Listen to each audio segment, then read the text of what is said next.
Welcome to CSIS Online. The way we bring you events is changing, but we'll still present live analysis and award-winning digital media from our Dracopolis Ideas Lab. All on your time, live or on demand. This is CSIS Online.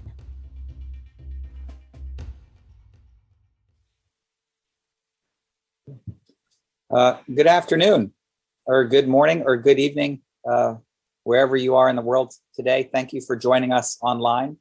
My name is Scott Kennedy, and welcome to this collaborative event between CSIS and Stanford University.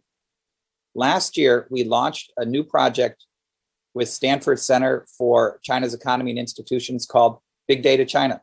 And today we will discuss the first product of this collaboration. From my point of view, the purpose of this partnership is to make sure Washington, D.C. is as smart as possible when it comes to China. There's greater interest than ever on what's going on in China and its relationship with the rest of the world. When I arrived at CSIS a little over 7 years ago, we had 3 to 4 people who worked on China full time.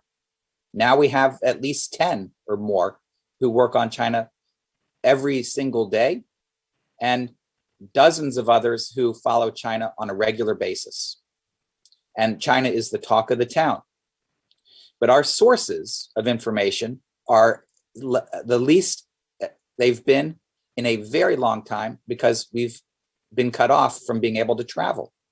Everyone is trying their best, reading anything that they can get their hands on and anything they can find off the internet. But we are not in the position that we should be in terms of our understanding of China. This project aims to add to our sources of knowledge by introducing some of the world's most cutting edge, most sophisticated scholarly research on China. Often that work is inaccessible because it's hidden behind mountains and mountains of data, lengthy text, and academic jargon. It should be complicated. China's a complicated place. And these experts, these professors, are writing for an audience of other experts. Our job in this project is to help make this work, the debate in which it occurs, and China more accessible, to explain the analysis and to highlight what we think are the top policy takeaways for policymakers. That's what we're trying to do. Our plan is to have a feature like the one that we've just published and that we're going to discuss today every couple months. In a second, I'm going to hand things over to the head of the Stanford team, Scott Rozelle. But first, I just wanted to issue a few other thank yous.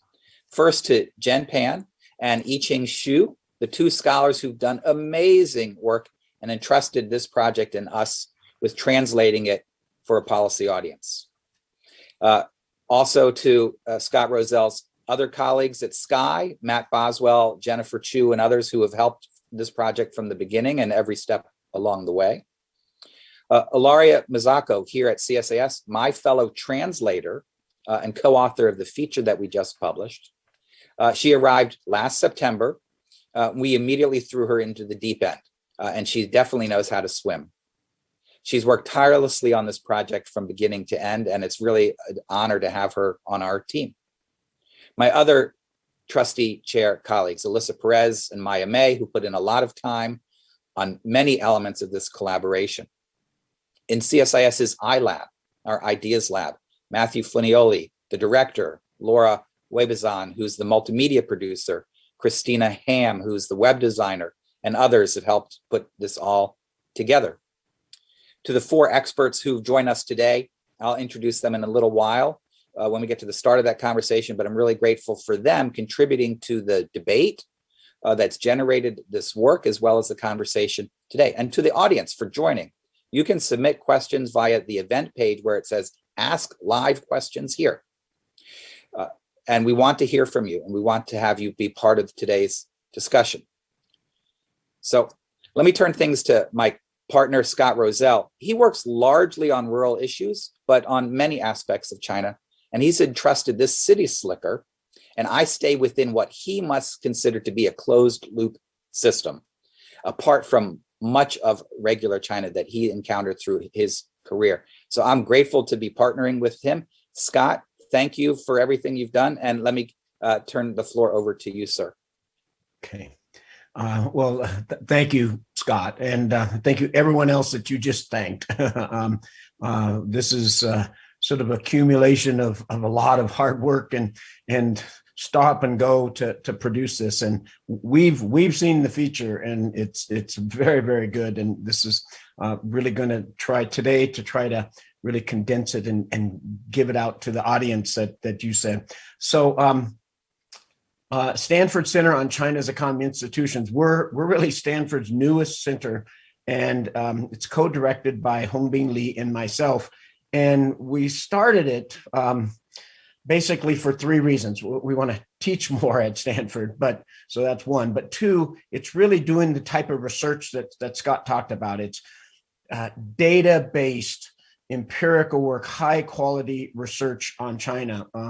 And that's what we promise, is anything that comes out of our center from us and it's economists and other social scientists, the political scientists and the sociologists and the communications departments that do work on this, scientists and public health people that do this, that what we produce is going to be data-based and trying to, exactly what Scott said, to inform the world of what's going on in that very, very important economy across the Pacific.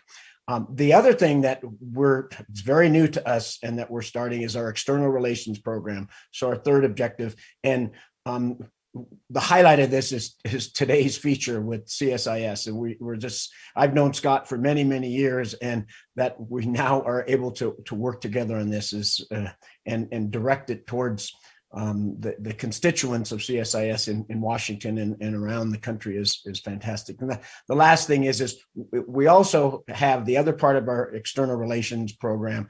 We have SCI, we're called Stanford Center on China's Economy, is we abbreviate it by saying SCI. We have SCI China briefs that come out every 2 weeks, and they're the same thing. They are the data-based, high-quality academic paper that's translated for the U.S. business community and the U.S. policymaking community. And if they're going to be on our website here, but also contact me if you want to get those, or for you or your organization. That's all. We look forward to doing a lot more with you, Scott. So are we headed down to introduce our speakers? Well, indeed. Would you like to introduce Chen and Yiqing to everybody, since they're part of your team? But go ahead, sir. So I want to introduce really quickly Jennifer Pan. She's associate professor of communications at Stanford, and a very good friend of ours, an affiliate of SCI, and really just a spectacular scholar. Her research focuses on political communications and authoritarian politics. And she's all of what SCI is about and what big data China is about. Jennifer uses experimental and computational methods with large-scale data sets on political activity in China and other authoritarian regimes to answer questions: how autocrats perpetuate their rule, how political censorship, propaganda, information manipulation work in a digital age, and how preferences and behaviors are shaped as a result. She graduated as an undergrad from Princeton and received her PhD from that university over on the East Coast. I think it's called Harvard. It's a Stanford joke. And so we're so happy to have Jennifer here. And with Jennifer, one of her frequent co-authors and our colleague at Stanford is Yiqing Xu. He's an assistant professor of political science at Stanford. And Professor Xu's primary research is very much like Jennifer's. From the purely political science point of view, he covers political methodology, Chinese politics, and their intersection. He received a PhD in political science from MIT, an MA from Peking University, and a BA from Fudan University in economics. Professor Xu's work already as a young assistant professor has won several professional awards: the best article from the American Journal of Political Science in 2016 and the Miller Prize, two of them in 2018, 2020 for the best work appearing in political analysis. These two are at the heart of what we're trying to do figure out what's happening in China so we can make better decisions down the road. Scott, it's all yours to moderate. I'll be here to jump in if you need any help. Terrific. Well, thank you so much. This is wonderful. I want to turn the floor over now to Chen and Yiqing and give, so they can give everyone a taste of this research that they've been working on. I want to say, being a former professor myself, I know how darn difficult it is to get a mountain and multiple mountains of data and figure out how to make sense of it and present it in a form which both academics and folks outside the academy can understand. And I'm really grateful for the partnership with you all. I have learned a ton. All of us at CSIS have learned a ton over the last several months, becoming familiar with your work. And we hope that the feature that we've published does your work justice. But we want you all to, in your own words, and to explain what you do, and then we'll carry on with the rest of the conversation. So Chen and Yiqing, over to both of you. Great. Thank you so much for having us. It's really great to be here. There has been a lot of great work on Chinese public opinion in the past decades, and everything we're talking about today is informed by that work. To start, I want to talk about the question we set out to answer with this research. And that question is whether people living in China have coherent belief systems. We also refer to this as ideology. So what do we mean by a coherent belief system? We consider two factors. First, do people's preferences cluster together in a predictable way? So for example, let's say you have someone who supports the laissez-faire economic policies, such as private ownership of land. We then say this person's preferences are predictable if they also oppose state ownership of firms, which is another type of support for laissez-faire economic policies. But if, on the contrary, they support private ownership of land, but they also support state ownership of enterprises, we would say their preferences are less predictable. So that's the first factor. The second factor is whether preferences are stable over time. So if someone said they supported private ownership of land 3 months ago, we'd say their preferences are stable if they say the same thing again today. Altogether, just to summarize, we would say someone has a coherent belief system if their preferences cluster in this predictable way and those preferences are stable. In addition, we're also interested in the structure of preferences. I know that's jargony, but what we mean by that is whether preferences reduce to a one-dimensional left-right scale. And we would say preferences do reduce to one dimension if people who hold a particular view on one set of issues, let's say economic issues, they tend to support positions like higher tax rates for the wealthy. Preferences would be one-dimensional if they hold similar views when it comes to a totally different issue area. So for example, on social issues, they tend to support positions such as same-sex marriage. So in the US, we often think that there is a one-dimensional liberal conservative scale. In a country like China, what we're wanting to know is whether there might be a one-dimensional pro-anti-regime scale. All right, so we want to share 3 key empirical findings based on the data we collect in the past few years. First finding is that we find people in urban China do have coherent belief system, also may call ideology, as Chen has defined. Broadly speaking, there are clusters of preference in 3 issue domains: preference in the political domain, and preferences in the economic domain, and the nationalism. This basically means that there are people living in China who prefer liberal political institutions and those who prefer the more authoritarian control or the current political status quo. There are also people who prefer free market policies, free trade policies, and those who like more state intervention in the economy and more protectionism, maybe.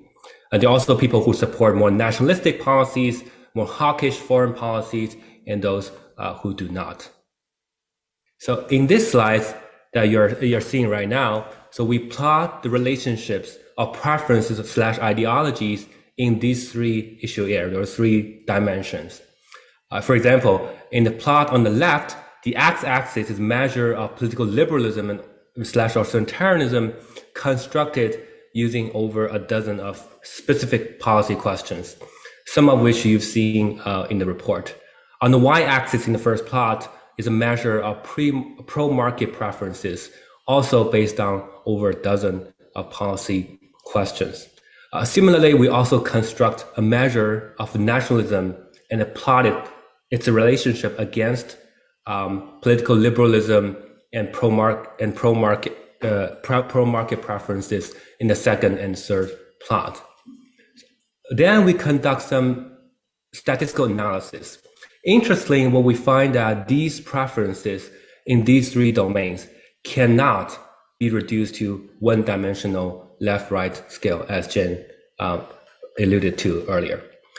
This may be something that people in the United States may be more familiar with.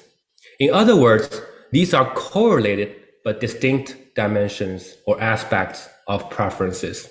What this means is that for people who hold more politically liberal views, they are on average more likely to support pro-market policies and oppose nationalistic, hawkish foreign policies. But these are only averages. There are still plenty of people who may be supporting China's current political system or the authoritarianism, but favor pro-market policies. As you can see, there's some dots on the top left quadrant in the first figure. So our second finding is that these preferences, as we measure them, are relatively stable over time. What this means is that when we ask the respondents the same questions at different points in time, they answer in similar fashions.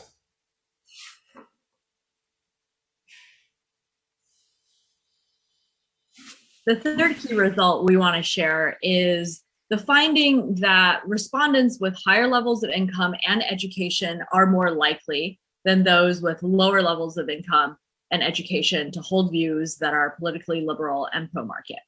And they're also less likely to hold nationalistic views. So here in the figure on the left, you can see 4 income brackets with higher income brackets up on top. The average level of political liberalism is higher for those that are in those higher monthly income brackets. And similarly, in the figure on the right, again, we have these 4 income brackets. And again, the average level here of pro-market preferences are higher for those with higher monthly incomes. What we've just shown you are results based on surveys among urban Chinese residents. We've also conducted similar research among Chinese college students, both in studying in China as well as those studying in the US. In this set of figures, the preferences of students in China are in light blue, and the preferences of Chinese students in the US are, the ones in China are in light red, the students in the US are in light blue. The first column is preferences on political liberalism. Stronger preferences for liberalism are on the right, stronger preferences for the status quo are on the left. And you could see that Chinese students who study in the US are on average more politically liberal than those at top universities in China. The second column, the one in the middle, is preferences related to the economy. Here, those who prefer pro-free market policies are more on the right. Those who support more state intervention in the economy are on the left. And what you can see is that Chinese students in the US, in the blue, are more pro-free market than those in China. In the last rightmost column, this is preferences around nationalistic policies. Here, more support for nationalistic policies are on the right, and those who are less nationalistic are on the left. And you can see that college students at these top universities in China are much more nationalistic than Chinese students who are studying in the US. This set of figures also shows the stability of preferences that Yiqing talked about earlier. The pattern I just described of Chinese students who studying in the US are on average more politically liberal, pro-market, less nationalistic than those in China. That was true pre-COVID. So all the figures in the top row are pre-COVID. And this pattern also holds post-COVID. All 3 figures in the bottom row, are from the fall of 2020, post-COVID. So finally, we want to highlight a few things about our data, our method, and maybe also some caveats. First, for the general population survey I mentioned, we use several online survey platforms to recruit respondents from urban China. So very few respondents in our sample came from rural China, so results really cannot be generalized to cover entire China or rural China. Second, we use the so-called quota sampling strategy. A statistician may say, oh, this is not as ideal as probabilistic sampling, which I agree, but the latter is unfortunately infeasible right now in China using this survey mode. This means that we set up quotas in our survey in gender, age, educational level, geography, i.e. Chinese provinces, such that the sample we collect mimic the urban population in China. So please bear in mind that our sample are not representative of the entire China, the Chinese population, but our respondents do come from relatively diverse social, economic, and geographic backgrounds because we use this quota sampling strategy. And finally, there's always a possibility that respondents are not willing to reveal their true preferences or true beliefs, or not willing to pay enough attention to the survey when they're being surveyed. So we address this by asking multiple questions about specific policies, as we have discussed, or by embedding some of the attention filters just to maintain the quality of the survey. Keeping those caveats in mind, our results, as you've already seen, do reveal that respondents we survey hold a wide range of different beliefs, some of which are obviously not consistent with the official positions at that time. Yeah. Thank you. Terrific. Fascinating. And I hope people watching who've not read your academic work or our feature on the CSIS website now get an understanding of why we're interested in this work and why it needs a wider audience. Your work, first of all, is built on a foundation of a lot of previous work, and it's part of that ongoing conversation that academics and scholars have with each other. There's never the truth, but there's part of this conversation, and it's really important to know where that conversation is. The second is what you're saying is very policy relevant. If people have one view about what public opinion in China is versus another, that says a lot about whether China's policymakers feel constrained or not constrained by certain types of approaches. It might affect how the US and others around the world try and interact or speak to China and the broader Chinese community. There's a lot of potential consequences and implications for this work. And it's for those two reasons that we decided to have this first feature focus on this research. So let me turn now to the panel who have been participating in this scholarly conversation and this policy conversation for several years to get their reactions to your work and the context in which it's occurring, both the academic context as well as the policy context. Let me introduce each of them first, and then I'm going to ask each of them a few questions to get the ball rolling. And then before we then open things up to the audience who's watching. So first will be Bruce Dickson. He is professor of political science and international affairs at George Washington University. His research and teaching focus on political dynamics of China, especially the adaptability of the Communist Party and the regimes it governs. He has written a series of books analyzing the political and policy views of Chinese entrepreneurs, government officials, and other members of society. His latest is The Party and the People, Chinese Politics in the 21st Century, which came out last year from Princeton University Press. Then we'll hear from Carla Freeman, who is a senior expert for China at the U.S. Institute of Peace. She previously spent over a decade at Johns Hopkins SCCEI, where she was director of the Foreign Policy Institute. She specializes in China's foreign policy, non-traditional security issues, and U.S.-China relations.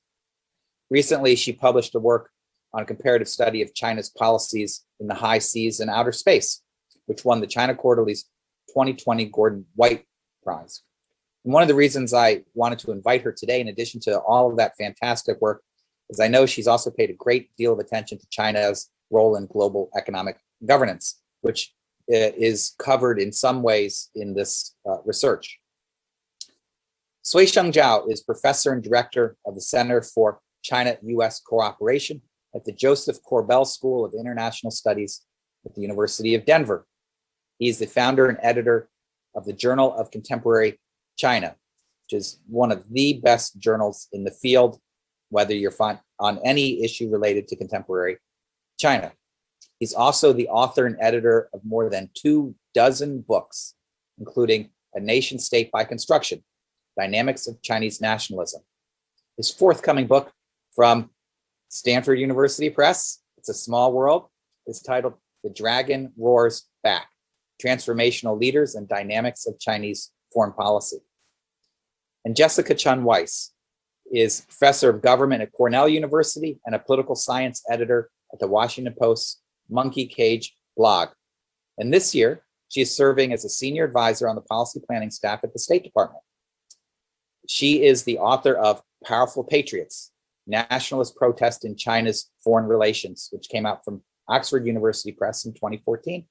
And she's currently working on another book, A World Safe for Autocracy, the Domestic Politics of China's Foreign Policy. I think we've got the best panel assembled to talk about these issues, both from a scholarly perspective as well as a policy one.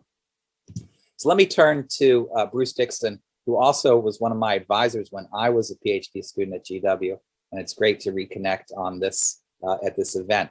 So Bruce, I wanted to ask you two questions since you have as much experience as anybody doing survey research in China. First, how hard is it to do surveys in China? Just basically, it's a very simple question, but maybe very difficult answer. And second, Chen and Yiqing in their work find that the more educated and more wealthy Chinese are, the more liberal they tend to be. That is, they want less government intervention in the economy, prefer a more open political system, and are more hesitant to want to have China use force to settle various disputes. Now, these things, again, those are just averages, and there's tons of variation. And I don't want to go too far in saying how firm these relationships are, but they do find differences, as they mentioned in the presentation, that wealth and education matter.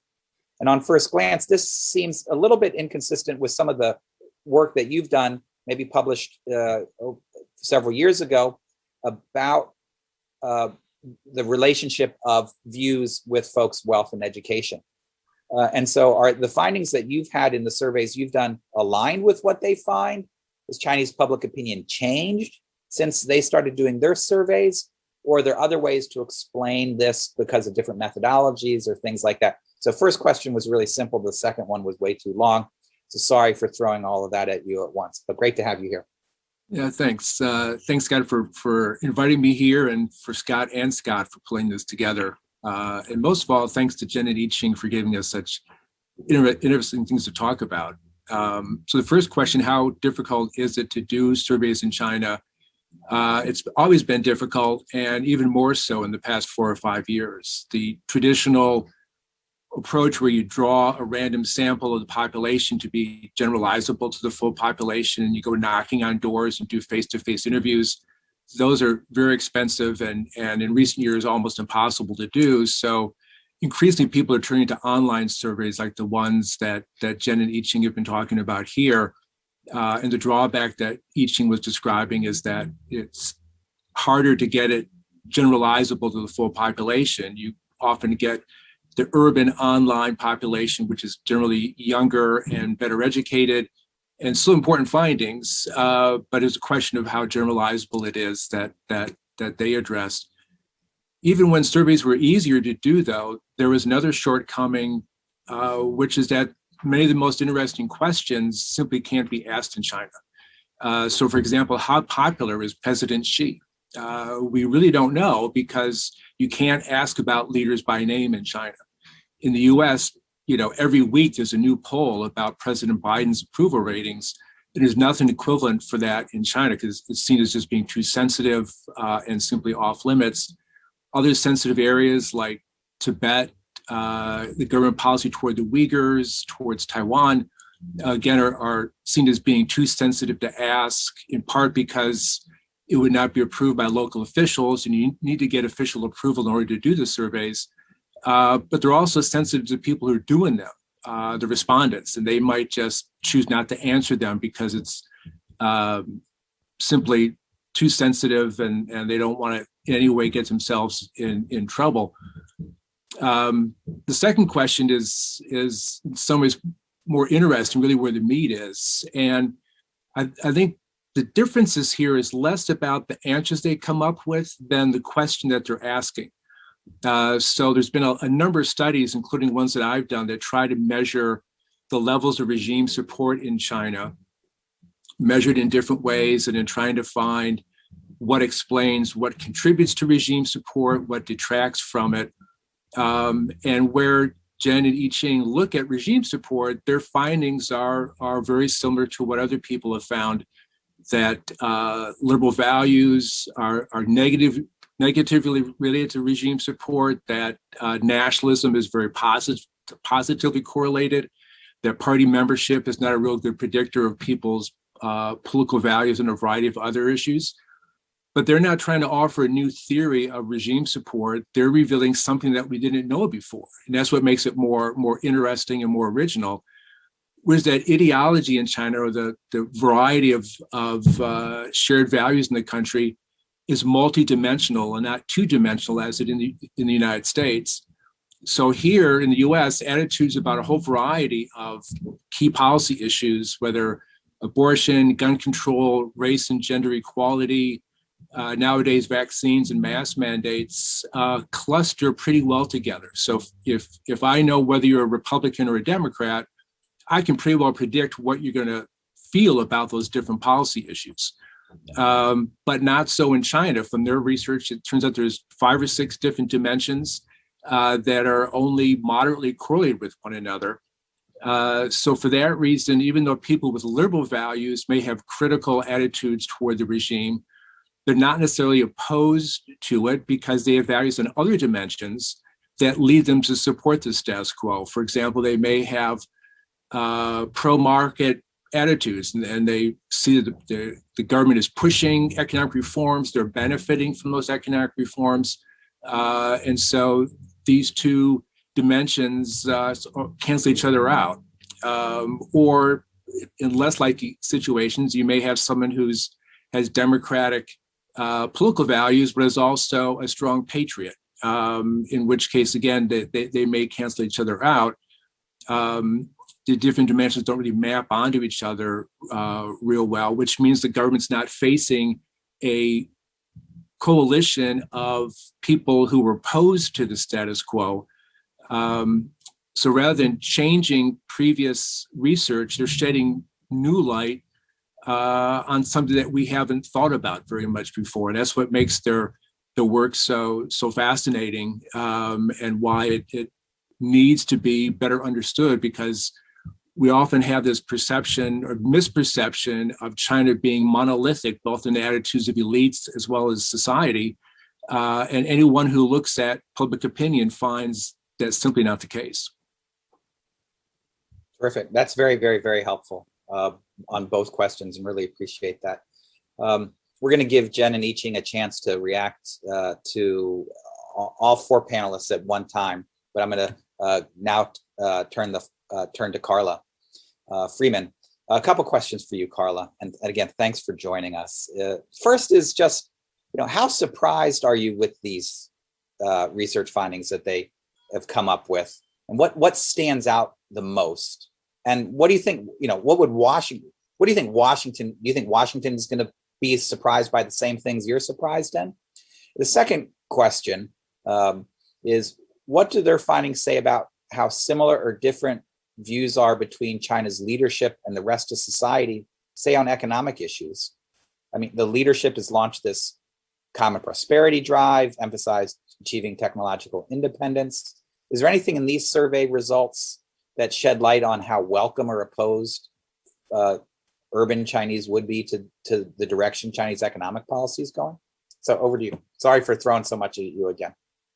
Well, no, thank you, Scott, and also Ilaria and Scott Rozelle for including me in this important discussion, and also giving me the opportunity to give some attention to Jennifer and Yiqing's really important work. And to put it simply, to respond, the findings are not entirely surprising to me. And I don't think they're really all that surprising. I mean, they feel right and I think they'll feel right to anyone who's spent extended periods of time in urban China in recent years.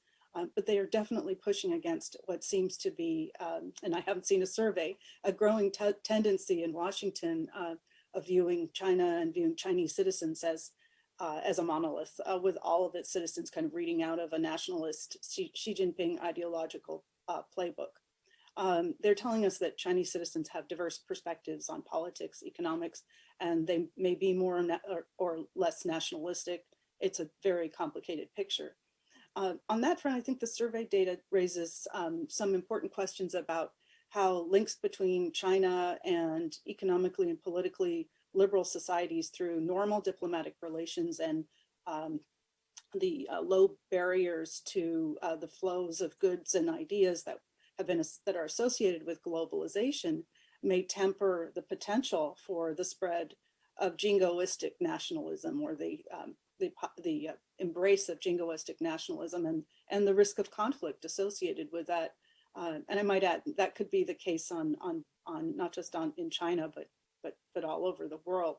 A couple of points that did raise questions for me was, first of all, the idea that the finding that students studying in the United States, even in 2020, amid the rise of anti-Asian, anti-Chinese attacks, remained less nationalistic than those in China. That seemed counterintuitive. That was really interesting for me. I'd like to understand that better.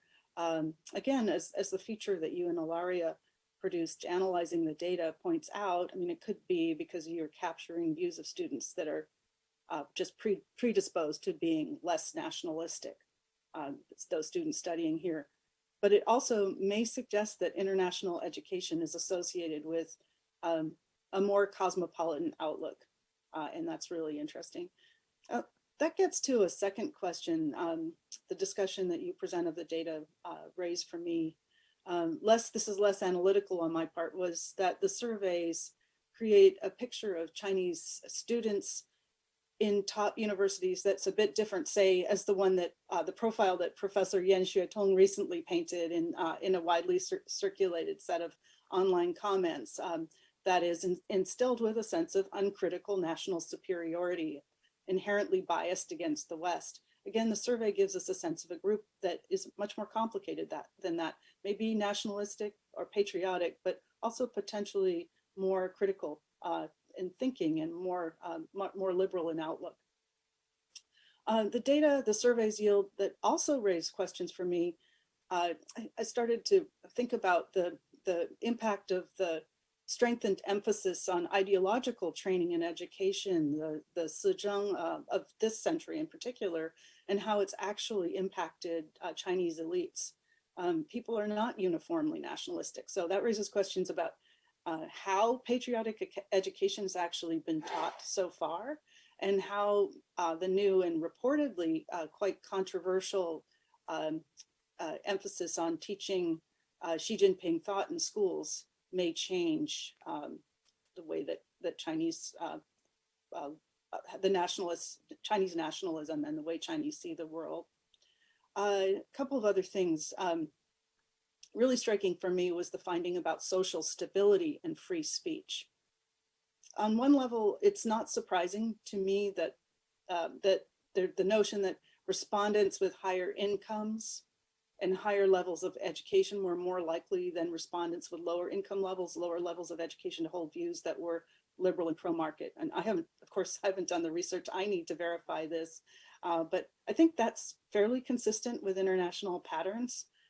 Having higher income, having more choice, that seems to correlate to a desire for efficacy in shaping your own life, in having an influence on policy choices, and maybe a preference for a more responsive government. And certainly these are all values I've seen myself in educated, higher income Chinese citizens. And so the findings seem consistent for me with a population that's come of age in an era in which Chinese citizens have had an opportunity to engage in globalization, whether that means tapping into global markets as entrepreneurs or professionals within China, or studying and traveling and working outside of China.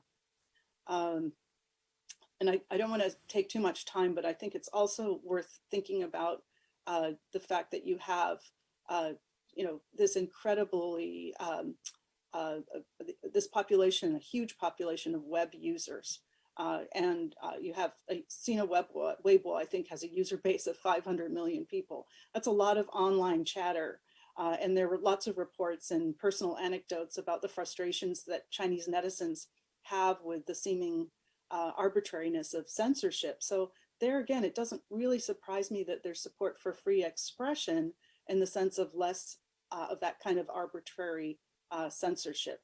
But given the strong emphasis in Chinese political rhetoric on social stability as vital to prosperity, I mean, that surprised me. It suggests that maybe the collective memory of the trauma of social instability in China has faded, which is really interesting.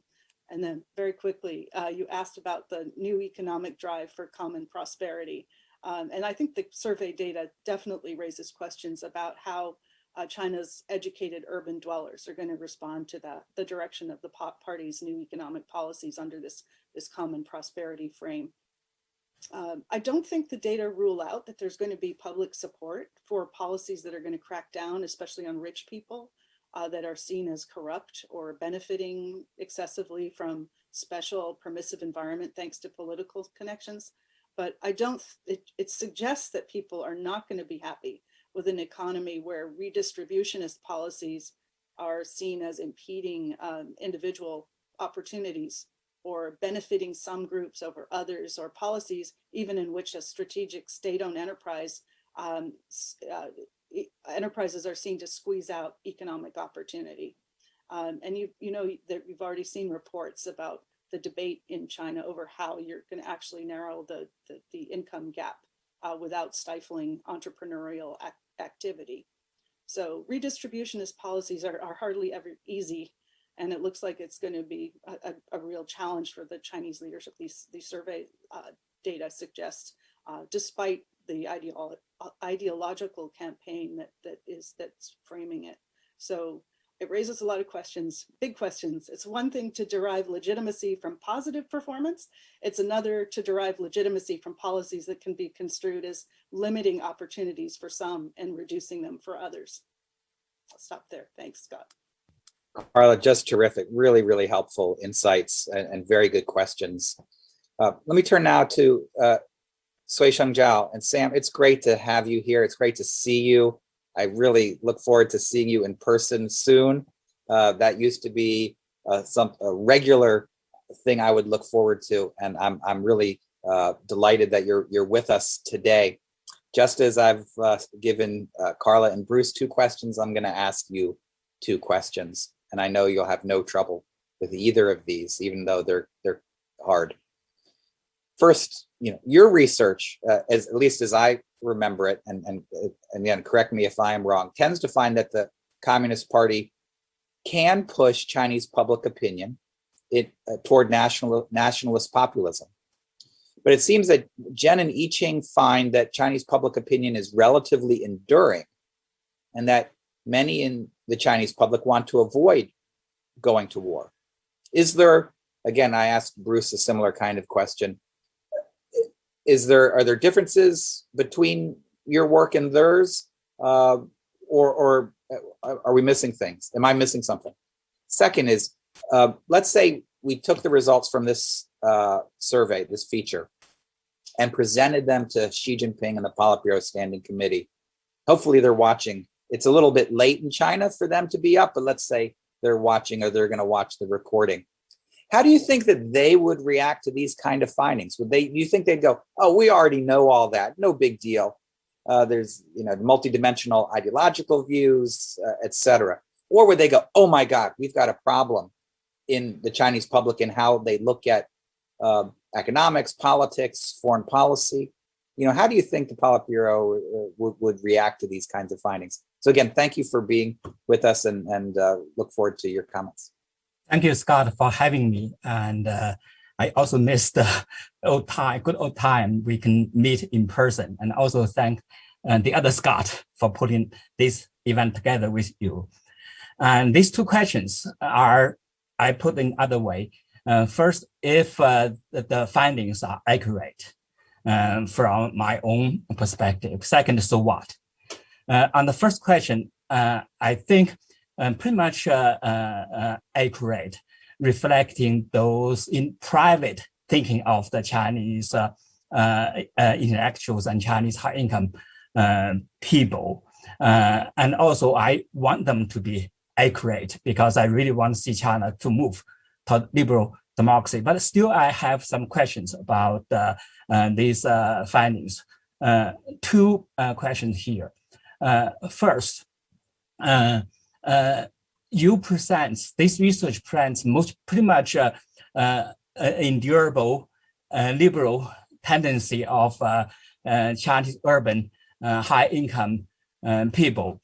But from what I have read and also my own research, I found the picture is much more mixed than this one direction. Although you're talking about endure tendency, which I think they are those kind of tendencies, but this tendency does not naturally move toward liberal direction. For example, I just in my own class, I teach a Chinese politics class. One section I teach is authoritarian resilience. One of the articles I used in my class is Tang Fang's 2018 article called The Surprise of Authoritarian Resilience in China. Also surprise, because he also uses survey data, including Asian Barometer and quite several popular polling survey data to prove just opposite to what you have presented. They present 5 surprises. One is that the Tiananmen Square demonstration was not democracy movement. In fact, it's anti-reform because it's anti-inflation, unemployment, and corruption, all those brought about by reform. That kind of tendency, according to him, in the last 30 years has been very consistent. Second, he found that the support to the government, the red, has been consistently higher than many other countries. And the third, he found the interpersonal trust is very high. And also, fourth, which is related to the fifth, is that people think the government responsiveness to the society demand is high. So that's why we see all those protests. He called it political activism. And these trends are very mixed, but according to his data, has been consistent. But his surprises, just like your surprises, are also endure according to his data. The second issue I have is that you look at those high-income people and elite university students. I think these people are tending to be liberal is anticipated. Other studies, I've used different methods. In fact, Jessica Weiss published an article in my own journal last year looking at age. And also I published quite a few articles looking at age. They found younger generations are more hawkish than the older generation, my generation, and also younger people, because these people have been grew up in the patriotic education, which worked so far. And also because these people have grown up in a relatively affluent environment. China was rising. They were very proud of China's national accomplishments. Not only that, data research, even Yan Xuetong's, and Carla mentioned that Yan Xuetong's speech also proved that. He talked about even Tsinghua University, those students, they were arrogant and they were very proud of China's accomplishments. For his criticism of those Tsinghua students. You look at those online follow-ups. I don't know who are those people. I assume those are not from Tsinghua University. Perhaps some of them from Tsinghua. They were very angry at Yan Xuetong, said Yan Xuetong is out of line and out of tone with current China situation. So those kind of, although it's an anecdote, but you can see these young people in China, they have been somehow more hawkish, even on the war issue. Scott asked about going to war with Japan, with Southeast Asian countries, also taking back Taiwan, all those issues.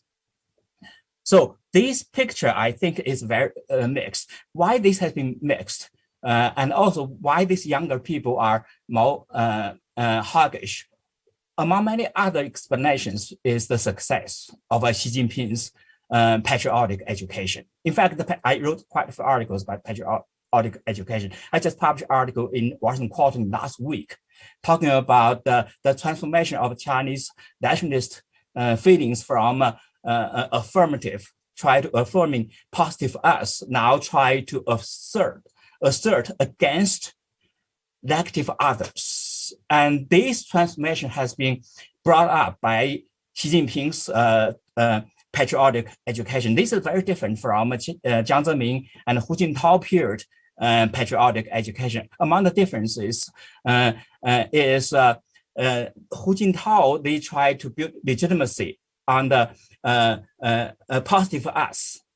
But now Xi Jinping has targeted at negative Western universal values and many other issues. And also another very important aspect is the information control. It has been very successful to control information. Although we see Chinese students still come to the United States, but a very small amount, and the information flow has been really controlled. I talked to my own Chinese scholars. They are even not there to tell the truth, what they saw in the US, to people back to China. So among all these changes, really has changed dynamics. The second question about if this Xi Jinping listening to this report, what his response is, I don't think he will listen. No one dares to talk to him about that. Even for this event, I don't think his people would have opportunity to watch. But I helped to post this event to the WeChat, try to ask people from Beijing, China to watch this. They all told me they cannot get into CSIS website. That's what they told me, we cannot watch it. So the information control, and also Xi Jinping himself has built himself into a spring leader and a fearful leader, has prevented anyone to talk to him. Not only about these liberal ideas, anything you talk about the disagreement with his point will be published. As we all say, Wang Yi Zhongyang, absolutely against center, you'll be published. So nobody now dares to tell him the truth, especially this type of truth. And he has established himself as a dictator. So in that kind of so what question, I would say that although we see these liberal tendencies, they really don't matter that much at this moment. Because as your title of this event said, silent. What's silent? Silent means private and also means exit. If you are willing to participate in foreign policy, you voice, you're not silent. You talk publicly. These views, when I talk to people in China, even relatives, they tell me that's exactly what you find, but they will not talk publicly. In the public, we saw those who have criticized even Yan Xuetong's, those type of views, very nationalistic, very hawkish. So in that case, I don't think this type of research or these type of findings will have a significant impact upon China's policy direction, at least under Xi Jinping. finally, I want to say, Scott, in that article, I really like it. You posted this one based upon this finding and your policy recommendations. I really think that's the right direction to go. Have those liberal people, although they are silent, in mind in dealing with China is the right direction, because we really want to help them, help these silent people to become going public. The only way to do that is American lead by example, to fix our own problems, to make our own house in order first. I'll stop here. Sam, thank you. Terrific, Suisheng. Really tour de force reactions and comments among many, many lines. Let's turn now to Jessica. And I wanted to ask a couple questions that take into account both your academic work in this area on nationalism and in light of your current position at the State Department. So if you were called on to report to your colleagues within the State Department, and we certainly hope that you are, we hope that they are watching and they want to hear about what we've said today and the research. What would be the things that you'd identify as the most important analytical findings that Washington should understand that's been produced from Chen and Yiqing's work and that we try to highlight in the feature?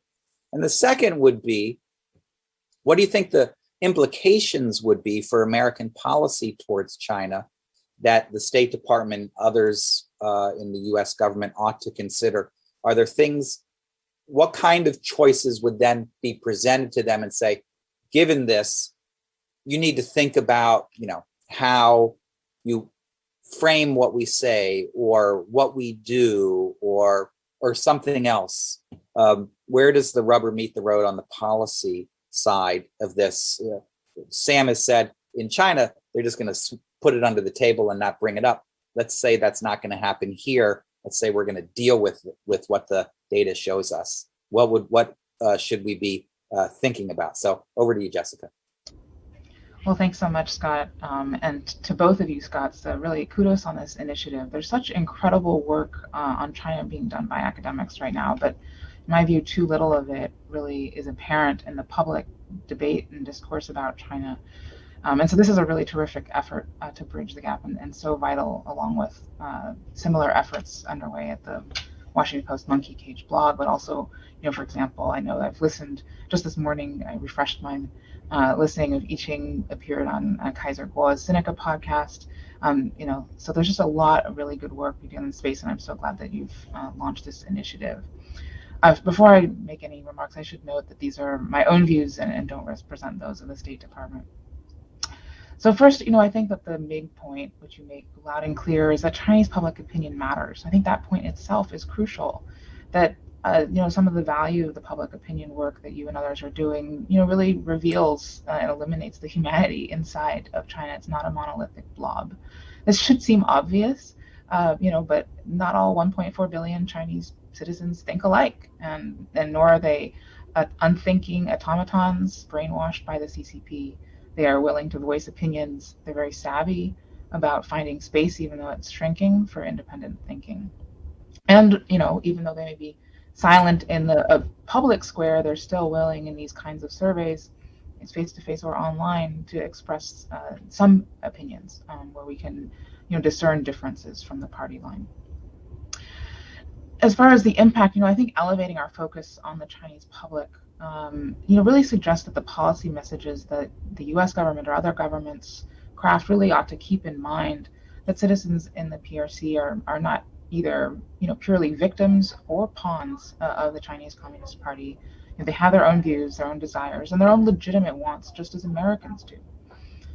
That said, I do worry a little bit about the tagline, a liberal silent majority, because I worry there are some who might exaggerate the implications, because I think nothing in what you found suggests that the PRC is on the verge of a collapse or a groundswell of opposition that could jeopardize Xi Jinping's continued rule. Below that level of generality, I think a really important takeaway from Chen and Yiqing's research is that PRC citizens, while patriotic, are not spoiling for war. But at the same time, I think nationalism provides the backdrop for understanding the PRC's sensitivity to public versus private pressure. And we know from theirs as well as others' research, that U.S. efforts to criticize domestic abuses inside the PRC can backfire, especially if tinged with racism, rallying support behind the CCP and reducing support for liberalism. In fact, that's one of the reasons that under this administration, you'll hear me use the word PRC a lot as opposed to China or Chinese. It's an effort to make very clear that the concerns are with the government's actions rather than some Chinese entity, to move away from the racial piece of it. Now, I think it's important to note, and I want to maybe push you a little bit to think about, not necessarily in this research, but going further on, while these attitudes might be relatively stable in peacetime, and that Beijing might expect domestic criticism for launching an unprovoked war, I think that's different from the kind of support the government might expect in a crisis. And I think it's in fact in a crisis that we might expect the government to be most sensitive to public opinion, as well as to proactively seek to manage it. I know that you've done really great work looking at the COVID outbreak and the kind of the spikes of both support and criticism that you saw then. Taking that to a hypothetical militarized crisis, for example, in the Taiwan Strait, I think we need to be careful not to read too much into the kind of the stable baseline opposition or lack of support for war, because in a moment like what would happen and how would propaganda and the messages that citizens received about what outsiders were doing to potentially provoke a conflict, how would that shape public support is really a big and open question.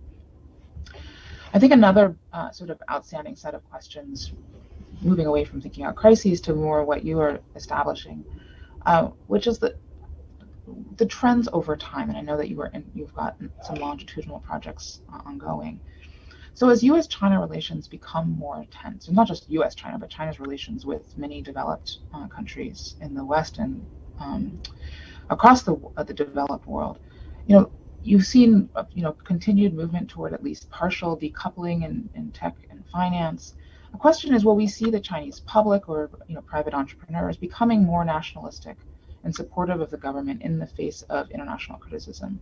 Because if you think that these attitudes continue to move together, I'm not sure which is going to move which. Is it going to be the nationalism that drives the lack of support for market liberalism, political liberalism, or is it going to be the lack of, the need to kind of draw more on internal circulation to combat what's happening internationally? Is that going to drive more support from national? I don't know which the causal direction goes, but regardless, if you think they continue to move together in the way that you've documented, what does that mean over time?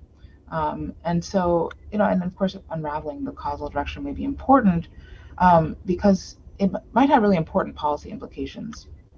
So that if, what the United States or others want to ultimately see from the PRC is movement toward more liberal economic and political policies, then more confrontational or competitive actions, as they're often termed on national security grounds, may actually be putting those other objectives further beyond reach.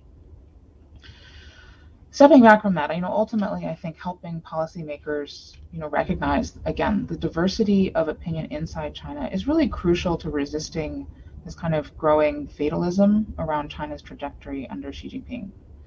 And illuminating the humanity inside China at a time when there are these ever-growing barriers to people, as well as a commercial exchange. Your research really helps break down or see across, I should say, those barriers and is so important. So thank you so much for sharing it with us and the world. Thank you, Jessica. That was super helpful, super helpful. And I hope you're enjoying your time in Washington, and your being here really matters a lot for the scholarly community's ability to share, because you're at the front leading edge of this research. And so really appreciate you participating today. Let me turn things back now to Jen and Yiqing to give you all a couple minutes just to pick some of the comments that have been offered to get your initial reactions. We could go on for really hours and hours here, but just sort of like the sort of top line initial reactions to some of the things that Jessica, Suisheng, Carla, and Bruce have said. So over to both of you. Yeah, thank you so much to all of the panelists. I think the reactions and your comments are really fantastic. I want to talk about a few points, I think, which all of you touched on to a certain extent. The first is that we are focused on measuring underlying preferences. We find that they're diverse and multidimensional. So that means there are respondents who do not support liberal political institutions. There are those who do.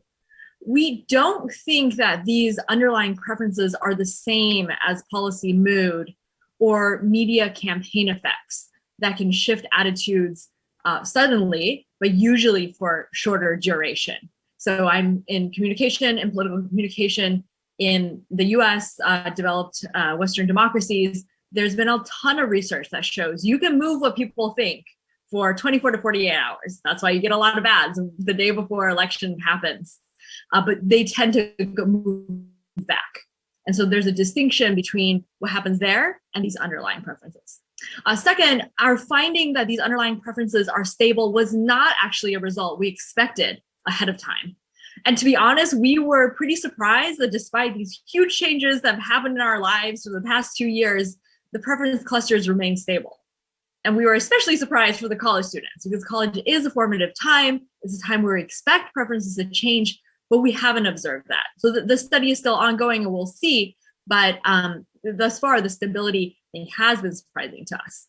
And so the last thing I'll just say, I just want to emphasize is that we do not observe any pro-anti-regime split, that these preferences are not reducing to one dimension, which could then be pro-anti-regime. And what is that? What is the implication of that? One implication is that the lack of this split could constrain Chinese government policymaking. So I say this because, well, we know that the Chinese government consistently gathers information on public opinion and public sentiment. So I'm assuming they know something about the multidimensionality of these preferences. And what that means is, let me just give you an example. If China adopts, let's say, a protectionist economic policy, that might upset those who have strong pro-free market preferences, but not fully satisfy the inclination toward nationalism. I think then the open question is what happens when the external environment, let's say economic circumstances change? How will that move preferences in other issue domains, whether that be nationalism or political views? So I think that's an open question. So again, we want to thank all the panelists, and I think Yiqing has some additional points to make as well. Yeah, thanks, Jen. I just want to add 2 points related to your very inspiring comments. First point related to both Bruce and Jessica's points. I think multidimensionality of preference may also give the regime additional room for manipulation or to rally support. You see this that the regime is very actively stir up nationalism when some of the economic policies are not popular. So it is still ongoing research. It should be more thoroughly researched about the relative saliency of issues at different time points and how people make trade-off between different issue areas. So we are also interested in doing that. I think this is a strategy right now being used by the Chinese regime. Second, to respond to Carla and Suisheng's question, do the Chinese students become more nationalistic? So researchers by panelists here and others have shown that this is the case.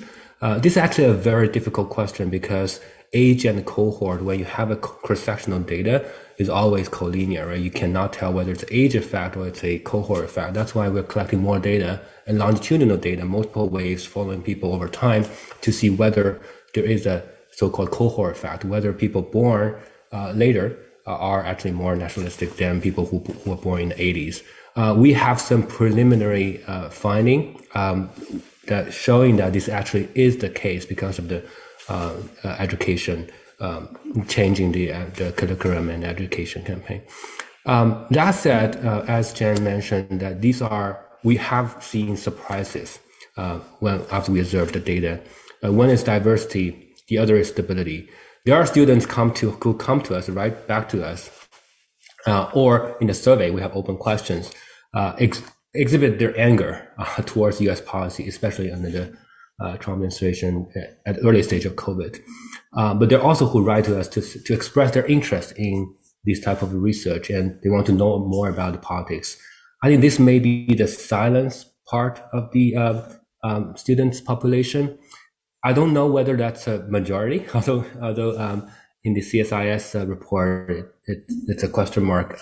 It's a question, but it's really hard to answer using our research because bear in mind, the liberal, authoritarian, or nationalistic, non-nationalistic labels, these are all relative. It's very difficult to say what's the threshold beyond which you say, oh, this is a liberal, or this is a conservative, because there's no parties or electoral competition to organize preferences in the context of China. These are the several comments I want to give. But thank you so much for the comments. Really, really helpful. Thank you, both of you, and thanks to everybody. We have received a ton of questions while sitting here from folks watching, and we're not going to be able to get to all of them. I just wanted to throw a couple out there, and I know we're really running short on time, but if I could just ask any of you, Jen and Yiqing or the others, one is about rural China. This is urban China surveys. Are there obvious expectations that we should think, well, rural Chinese are going to be more quote unquote conservative, more nationalistic, or is that a black box, or are there surveys that would help us put urban China in context? The other is other types of, as was mentioned, the Chinese use Weibo, they do search online. Are the findings that come in this survey research consistent with how we see the Chinese talk on Weibo, the way they use the internet and other forms of expression? Or are we really seeing differences based on the method we use to look at Chinese, and that we have to balance what we see in surveys with what we see in other methods? I think this is helpful for folks, whether they're academics or just watching China, or they're trying to make American policy, trying to understand what's happening in rural China and the other ways in which we see Chinese communicate with each other. So welcome thoughts on either of those two. Maybe I could say something on the second question. Maybe Scott Rozelle can say more on the first question. So on the second question of social media, internet, we've done research looking at Weibo data. I've done research using WeChat data, and right now we have a project looking at Douyin, which is the Chinese branding for TikTok, which I would say has a faster growing user base than Weibo and reaches a more rural, lower economic population. And so what we've done thus far shows that there are similarities in that there are these diverse opinions, but we don't see them all the time. And I think Jessica mentioned this research that we did around the emergence of COVID. So we gathered hundreds of millions, analyzed hundreds of millions of Weibo posts from January to April of 2020. That's a time period when something is happening. There's no established framing for how people should understand those events. And that was the case all over the world. That was the case in China. And what we find is that when faced with the same exact event, people express very different ideas and opinions toward it. So for example, with the Wuhan lockdown, there are some who supported it wholeheartedly. These are the stringent measures we have to take. There are others who are highly critical, saying, how do we get to this place that we have to impose these stringent measures?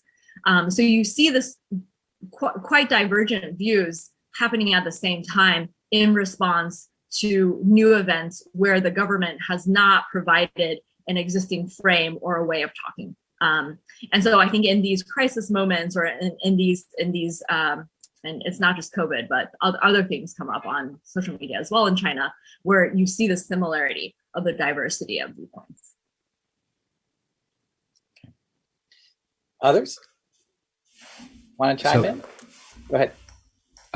So I like to hear what other panelists will say, but for the first question, if you ask me to bet, I would say, yeah, probably yes, because we see very clear correlation between educational level and more so-called cosmopolitan preferences. So I would not be surprised to see that people with lower level of education are more supportive of the political status quo and more nationalistic.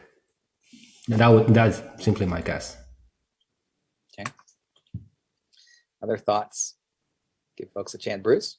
Yeah, I'll say a quick thing about using social media to kind of gauge public opinion in China, especially when it's such a nationalistic rhetoric that often is most prominent on the social media, is an even bigger issue of how generalizable views on social media are, even compared to surveys, because often the most extreme views, the loudest views, the bravest ones that are expressed, it's at a time when it's difficult to go to China for interviews, scholars and for journalists. It's natural to rely upon social media to get some nice juicy quotes. But I think there's a real issue about how much we can rely on it, just as social media in the United States is not a really good barometer for public opinion here either. Indeed, indeed. This has been just fascinating, and it proves the value of what we're trying to accomplish here. And figuring out China is critical for all of us, whether you deal with China on a day-to-day basis, whether you watch the Olympics, or whether you're a policymaker thinking about energy and climate change. And we hope that the partnership that we've established with Stanford will help enlighten the policy community and others. I've already learned a lot. I know that our audience has as well. Is there a consensus on all of these, our views about China's public? I think we could say we all agree that there are diverse views in China. Precisely what the distribution of those views are, exactly what explains the differences across them, we're still working that out. But Chen and Yiqing's work move us down the road to better understanding the sources of those patterns and that diversity. Is the regime on the edge of collapse or opposition because there's diverse views in China? I think the consensus here is no, that's not the case. You can have a quite diverse public opinion, and the regime can still feel relatively secure, though they have a lot of work to do. They do it every day with patriotic education that Sam mentioned, and in other ways as well. But they have to pay attention to it. Even if Xi Jinping doesn't want to get the memo, they are paying attention because it's critical, and not just to polling, but to other sources. What does this mean about relations with the United States and the possibilities of conflict? I think it's still an open question because, as you've said, views about norms and ideology don't necessarily transfer directly to what they think of any specific individual country. And of course, as we change over time, those two things aren't necessarily in lockstep with each other. So there's a lot to get our arms around with this work. And I want to again thank Chen and Yiqing for letting us try and explain some of their work to the policy community. And we hope the policy community doesn't just read the feature that we've published, that Ilaria, Misako, and I worked on together as well, but they go read your original work and they can follow you more. And that they follow the work of Bruce, Jessica, Carla, and Suisheng and others in this area. It's a very rich debate. A lot of people talking about the pandemic talk about the science. The science says X, the science says Y. That's typically not how science actually works. Social science is an ongoing conversation. We are never fully, firmly settled on anything, especially as a place as complex as China. But I do think we have a little bit closer sense of the country that we're dealing with because of this work. And I hope through the further work that we do with Scott Rozelle and his colleagues at SCI and Stanford and with others, that Washington will as well. And I think that will translate into better informed and hopefully better quality US policy, and hopefully maybe even better US-China relations or China's relations with the rest of the world. So I want to thank all of you for contributing your work over many years, as well as participating today. I want to thank again my team at CSIS, our colleagues at SCI, and for the audience who are tuning in today and will continue to pay attention. We will be back in touch with everyone soon with our next feature. In the meantime, enjoy the work that we've put on our website. We will also add a transcript of today's events, and hopefully also some of the links to the research that have been mentioned today that is part of the conversation that we're all participating in. So again, thank everybody so much. Whether you're in the United States, Europe, Asia, have a good afternoon, night, or morning. Take care.